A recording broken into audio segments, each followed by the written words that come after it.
বন্ধুরা নমস্কার, তোমাদের জন্যে এই সপ্তাহের নতুন ভিডিও নিয়ে আমি চলে এসেছি।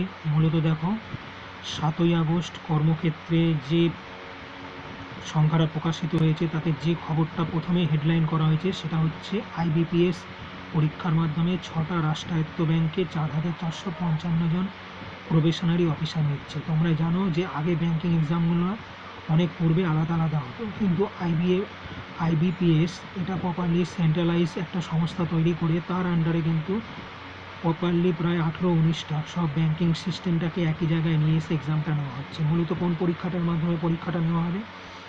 পরীক্ষাটার নাম হচ্ছে common recruitment process for recruitment probationary officers অথবা ম্যানেজমেন্ট ট্রেনি ইন পার্টিসিপিং ব্যাংকস।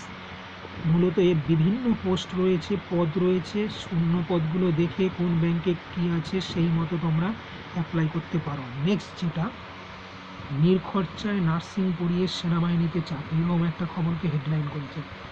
দ্বিতীয়ত, আইবিপিএস পরীক্ষার মাধ্যমেই অন্য 5টা রাষ্ট্রায়ত্ত ব্যাংকে 896 স্পেশালিস্ট অফিসার, এরকম একটা বিজ্ঞপ্তিও বড় করেছে। ঠিক আছে, এটা প্রপারলি স্পেশালাইজড বেসে নেওয়া হচ্ছে। ঠিক আছে, এটা ডিটেলস দেখে তোমরা অ্যাপ্লাই করতে পারো।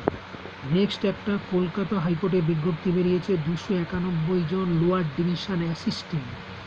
ঠিক আছে, এই যে লোয়ার ডিভিশন অ্যাসিস্ট্যান্ট কোনটায় কতগুলো পোস্ট রয়েছে, বিভিন্ন শূন্যপদ, সেটা দেখে নিয়ে তোমরা অ্যাপ্লাই করবে। পাশাপাশি দেখানো হচ্ছে ইন্দো তিব্বত বর্ডার পুলিশে 202 জন। আর পাশাপাশি পশ্চিমবঙ্গ কলেজ সার্ভিস কমিশনের পরীক্ষার ডেটটা ফিক্সড হয়েছে 15ই ডিসেম্বর। এবং ইন্ডিয়ান অয়েলে তরুণ তরুণীকে অ্যাপ্রেন্টিস ট্রেনিংয়ের মাধ্যমে সুযোগ আছে এন্ট্রি করার, এই ধরনের একটা খবরকে বড় করা হয়েছে।